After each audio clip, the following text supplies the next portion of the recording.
हाँ भाई, तो चलो स्टार्ट करते हैं अपना topic chapter first, unit first, units and measurement. देखिए, हमें मेजरमेंट की ज़रूरत क्यों पड़ी? सबसे बड़ी चीज़ तो ये है कि नीड ऑफ मेजरमेंट। ठीक, उसके भी पहले मेजरमेंट क्या है, इससे पहले हमें मेजरमेंट की ज़रूरत कहाँ पड़ी? अगर हम पढ़ के आ रहे हैं, हम पढ़ रहे हैं फिजिक्स। फिजिक्स का मतलब हो गया हिंदी में भौतिक विज्ञान। फिजिक्स का मतलब भौतिक, भौतिक का मतलब फिजिकल, मतलब जो चीज आपके सामने है। ठीक है, समझ में आ गया? ये बोर्ड है आपके सामने, ये मार्कर है आपके सामने, मैं हूं आपके सामने। ठीक, जो भी चीज आप देख सकते हैं, जिसको आप विजुअलाइज कर सकते हैं, जिसके बारे में आप ये समझिए कि जिसके बारे में आप देख के, उसको फील करके, उसका एक्सपीरियंस करके, ठीक है ना, उसको आप एक्सप्लेन कर सकते हैं। हमारे एटमॉस्फियर में, हमारे यूनिवर्स में, हमारे सराउंडिंग जो भी चीज़ें हैं, ठीक है, वो सब किस में आ रही है? फिजिक्स में आ रही है। ठीक है, मैं बोल रहा हूँ फिजिक्स है, आप सुन रहे हैं फिजिक्स है। ठीक, तो एग्जैक्टली फिजिक्स है क्या? देखिए, सबसे पहले तो फिजिक्स को जानते हैं। Physics is an exact science. ये एग्जैक्ट मतलब ये नहीं कि बस आपने सोच लिया, समझ लिया, कोई फिलॉसफी नहीं है। ठीक है, is an exact science which gives an accurate knowledge। accurate knowledge का मतलब है बिल्कुल एग्जैक्टली। जैसे इस मार्कर की एक लेंथ है, तो वो लेंथ क्या है? वो मीजर्ड लेंथ है। ठीक है ना इससे कम, ना इससे ज्यादा। ये एक स्टैंडर्ड वैल्यू है, ये एक स्टैंडर्ड साइज है। अब इसका इतना ही साइज रखा जाएगा, यही होती है एक्यूरेट। ठीक है ना, तो accurate knowledge about the nature के बारे में एंड नेचुरल फिनोमिना। और जो नेचुरल फिनोमिना है, जैसे रिफ्लेक्शन, रिफ्रैक्शन, ठीक है, इंटरफेरेंस, डिफ्रैक्शन, ठीक, समझ में आ गया? इलेक्ट्रिसिटी, इलेक्ट्रिक चार्ज, ठीक है ना, स्टैटिक चार्ज, डायनेमिक चार्ज, ये सब के बारे में जो एक्यूरेट नॉलेज कहती है वो क्या है? वो है हमारी फिजिक्स। समझ में आ गया? ठीक है, तो हमें इसी के चलते मेजरमेंट की जरूरत पड़ी। जैसे फॉर एग्जांपल, मैंने अभी आपके सामने कहा कि इसकी एक स्टैंडर्ड साइज है मार्कर का। अब मार्कर है, मार्कर को मैं मोटा, पतला, लंबा, ठीक है, कैसे भी यूज कर सकता हूं, लेकिन हमारे पास नॉलेज है। ठीक, हमारे पास ये पता है कि हमको मार्कर से लिखना है। अब अगर हमको मार्कर को लिखना, तो एक चीज याद रखिएगा, मार्कर जब आप लिखते हैं, जैसे ये एक मार्कर है, एक पेन है, तो उसका एक स्टैंडर्ड साइज होता है। अभी यही बहुत बड़ा हो, ये कम से कम इसका साइज इतना हो, तो सबसे पहली चीज ये होगा कि इसको पकड़ने में क्या होगी? डिफिकल्टी होगी। फिर इसको लिखने में डिफिकल्टी होगी, क्योंकि इसका अभी, क्योंकि ये सब चीजें आगे आएंगी, लेकिन छोटा सा समझा, तो इसका सेंटर ऑफ मास बहुत बड़ी चीज होती है।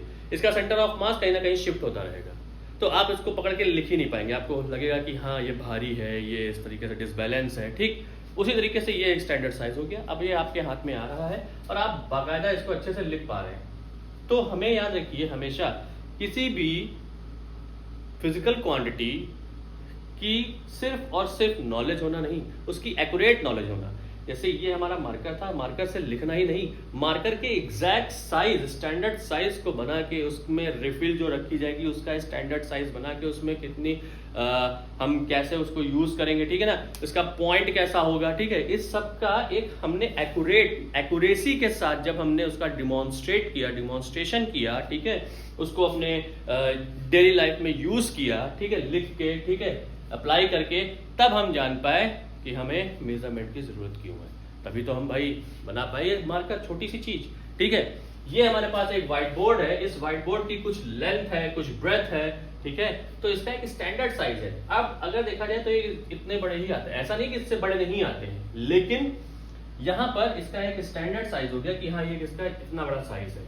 ठीक है, ये अगर कहा जाए तो ये मीडियम रेंज के हैं, ठीक है, इससे बड़े बड़े भी आएंगे। ठीक है, तो सबका एक क्या होता है? मेजरमेंट, मतलब लेंथ, ब्रेथ, इसके अकॉर्डिंग हम क्या करते हैं? हम ऑब्जेक्ट्स को प्रिपेयर करते हैं।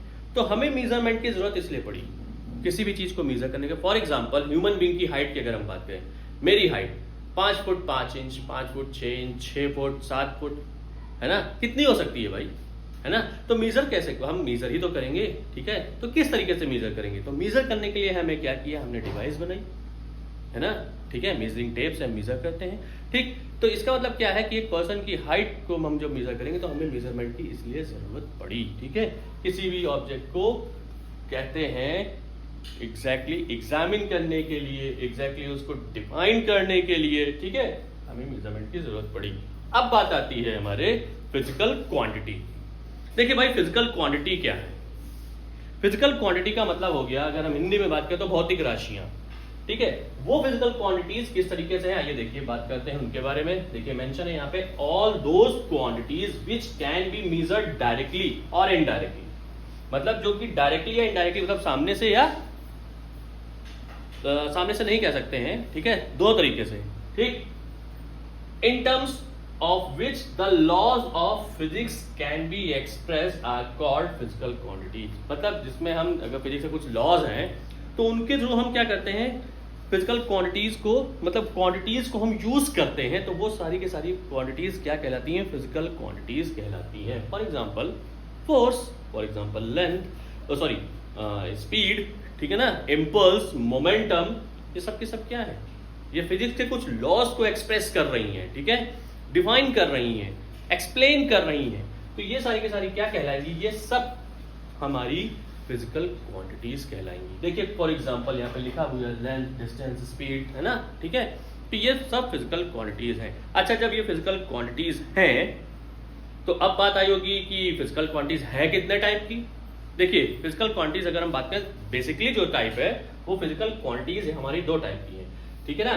फिजिकल क्वांटिटीज देखिए हमेशा याद रखिएगा, दो टाइप की हैं, एक तो है फंडामेंटल, एक फंडामेंटल है और एक डिराइव्ड, ठीक। एक फंडामेंटल फिजिकल क्वांटिटी, एक डिराइव्ड, है ना। इसी के बेस पे हमारी यूनिट्स भी बनती हैं। तो फंडामेंटल क्वांटिटीज देखिए क्या होती है, the physical quantities which can be treated as independent of other physical quantities, ठीक है। वो क्या हो, वो इंडिपेंडेंट हो, उनको हम इंडिपेंडेंटली ट्रीट करें, वो किसी के ऊपर डिपेंड ना हो, है ना, ठीक है। of other physical quantities are not usually defined in terms of other physical quantities। देखिए लिखा भी हुआ है are not defined, जो कि डिफाइन ना होती हो किसी और फिजिकल क्वांटिटीज के साथ, ठीक। are not usually defined in terms of, मतलब किसी और फिजिकल क्वांटिटीज के बेस पे वो डिफाइन ना होती हो, ठीक है। वो क्या कहलाएंगी, वो सब की सब फिजिकल क्वांटिटीज हमारी फंडामेंटल फिजिकल क्वांटिटीज कहलाएंगी। कितने टाइप की होती हैं फिजिकल क्वांटिटीज फंडामेंटल? 7 टाइप। कौन कौन सी, अभी समझते हैं उनको हम लोग, ठीक है ना। तो यहां पर ये मैंने आपको बता दिया यूनिट फर्स्ट में। सबसे पहले तो याद रखिए फिजिक्स भाई जनरली होता है, हम लोग बहुत बड़ी चीज, हमेशा एक चीज याद रखिए कि हम लोग बहुत बड़ी बड़ी चीज पढ़ लेते हैं, लेकिन बेसिकली अगर मैं आपसे कहूँ फिजिक्स क्या है, फिजिक्स किसी को नहीं पता। केमिस्ट्री क्या है, केमिस्ट्री किसी को नहीं पता। बायोलॉजी क्या है, बायोलॉजी किसी को नहीं पता। तो सबसे पहले तो जो आप पढ़ रहे हैं वो क्या है उसके बारे में जानिए, फिर उसमें क्या है उसमें जानिए, ठीक है।